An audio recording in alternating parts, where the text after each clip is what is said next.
السلام عليك يا شيخنا يا شيخنا السلام عليك السلام عليك يا شيخ مشايخنا يا شيخ مشايخنا السلام عليك السلام عليك يا شيخ سليمان يا شيخ سليمان السلام عليكم السلام عليكم يا جميع أهل القبور يا جميع أهل القبور أنتم سلفنا أنتم سلفنا ونحن إن شاء الله ونحن إن شاء الله بكم لاحقون بكم لاحقون يغفر الله لنا يغفر الله لنا ولكم ولسائر المسلمين ولسائر المسلمين والمسلمات سر الفاتحة. أعوذ بالله من الشيطان الرجيم بسم الله الرحمن الرحيم الحمد لله رب العالمين الرحمن الرحيم مالك يوم الدين إياك نعبد وإياك نستعين اهدنا الصراط المستقيم صراط الذين أنعمت عليهم غير المغضوب عليهم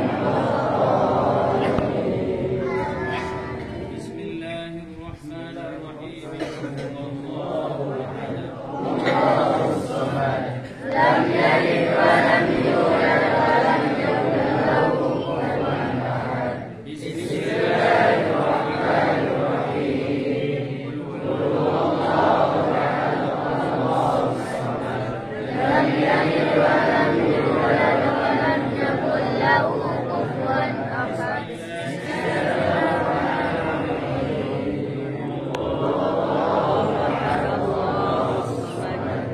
لم يلد ولم يولد ولم يكن له الذي يوسوس في صدور الناس من الجنة والناس اللهم صل وسلم على سيدنا محمد وعلى آل سيدنا محمد. Dan juga ulama yang terkemuka di Mandailing Natal ini ataupun di Tabaksel yang hari ini. Beliau ini dulu belajar menuntut ilmu sampai ke tanah Makkah, dan beliau banyak bersaudara, termasuk saudaranya beliau yang berada di tanah Gombak. Gombak ini salah satu kabupaten kalau kita di sini di negeri Malaysia. Dan abangnya beliau ini namanya Syekh Muhammad Nur, Syekh Muhammad Nur Al-Khalidi. Beliau juga lulusan dari tanah Makkah. Kalau kita lihat di dalam sejarah Melayu, abang beliau ini termasuk daripada 7 wali Melayu. Pernah saya satu ketika ke Malaysia, saya beli kitabnya, termasuklah yang disebut di situ 7 wali Melayu, abangnya namanya Syekh Muhammad Nur Al-Khalidi. Dan beliau berpendidikan yang sama dan juga menyebarkan ilmu yang sama pada saat mereka itu. Dan Syekh Muhammad Nur ini dalam sejarah di Malaysia orang yang pertama kali membuka perkampungan Islam di seluruh negara Malaysia. Itu disebutkan dalam kitab itu yang pertama kali membuka perkampungan Islam. Beliaulah, nama kampungnya di Gombak. Dan pernah saya ke sana dan sudah pernah jumpa dengan ulama di Gombak. Memang benar ulama, abangnya Syekh Muhammad Nur ini terkenal di sana. Orang kita kalau dalam kitab itu disebut Panyabungan, bukan Huta Pungkut. Karena Panyabungan ini yang terkenal di mana-mana kan. Dan alhamdulillah Syekh Sulaiman Al-Khalidi ini juga salah seorang yang menuntut ilmu kepada Syekh Sulaiman Az-Zuhri, dan beliaulah termasuk katanya yang memberikan nama ini. Makanya disebut Al-Khalidi. Al-Khalidi itu salah satu pewaris Thariqat Naqsyabandiyah Al-Khalidi. Beliau inilah banyak murid-muridnya di Malaysia, banyak murid-muridnya di Pulau Jawa, apatah lagi di daerah kita ini. Alhamdulillah kita sudah sampai di sini. Mudah-mudahan semoga kita mendapat keberkahan keberkahan daripada beliau. Dan beliau ini tentunya orang yang hebat dulu di masa zaman Belanda, seperti yang diceritakan oleh Buya Sigiring tadi, salah satu pejuang di zaman Belanda, penentang Belanda, Syekh Abdul Hamid.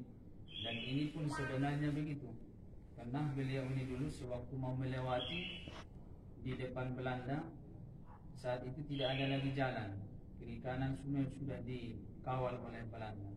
Maka beliau saat itu berada dengan keluarganya, harus berlalu di depan Belanda itu.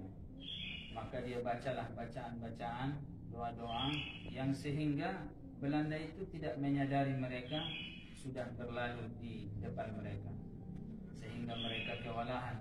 Yang ditunggu sudah rupanya berlalu di hadapan mereka, seperti dulu Rasulullah SAW. Jadi itu saja mungkin sejarah singkat Syekh Sulaiman Al-Khalidi ini. Dan beliau rumahnya ada di sini. Yang dulu sejarahnya di antara rumahnya, kayu-kayu tiang rumah itu banyak yang dulu diambil dari hutan, sehingga kayu-kayu itu dengan kemuliaan karomahnya Syekh ini bukanlah dipikul, bukan ditarik, tapi kayu itu sendiri dengan keberkahan doa Syekh itu, kayu itu datang ke kawasan ini semua, terbang dia semua kayu.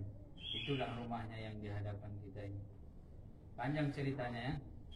Mudah-mudahan walaupun singkat seperti ini perjalanan kita dan ziarah kita kepada makam Tuan Syekh Sulaiman Al-Khalidi ini, semoga hajat kita semua tercapai. Amin. Alhamdulillah kita jumpakan bersama-sama di sini dengan Pondok Pesantren Ma'darul Khairiyah beserta dengan pimpinannya dan buya-buya kita semua.